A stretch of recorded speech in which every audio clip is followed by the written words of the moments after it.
సానుభూతి చూపించటం, ఇతరులను మెచ్చుకోవటం, ప్రేమానురాగాలు పంచి ఇవ్వటం అన్న వాటి స్థానం మానవ ప్రవర్తనలో మిగతా వాటికంటే ఎక్కువ. నిన్ను నీవు పరిపూర్ణంగా సమర్పణ చేసుకుంటే నీవిచ్చిన దానికంటే ఎంతో ఎక్కువ నీవు పొందగలుగుతావు.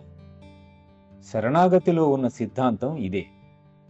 ఆత్మసమర్పణ సిద్ధాంతంలోని మూల సూత్రం పూర్తిగా సమర్పించుకో, లేకపోతే అసలే ఇవ్వకు అంటుంది. శరణాగతి ఒక్కసారే వీలవుతుందనే భావం కూడా ఇమిడి ఉంది. ఒకసారి సమర్పించుకున్న తరువాత ఇక ఇవ్వటానికి నీ వద్ద ఏమీ మిగలదు. కాబట్టి ప్రేమలో సంపూర్ణంగా దాసోహం కావాలి. వివాహం ఒక్కసారే అన్నదాని వెనుకనున్న నైతిక సిద్ధాంతం, ఉద్దేశం ఇదే. నీతి నియమాలు అనేవి మన స్వేచ్ఛను, మనం నమ్ముకున్న ఆనందాన్ని, సుఖ సంతోషాలని అరికట్టేవి కావు.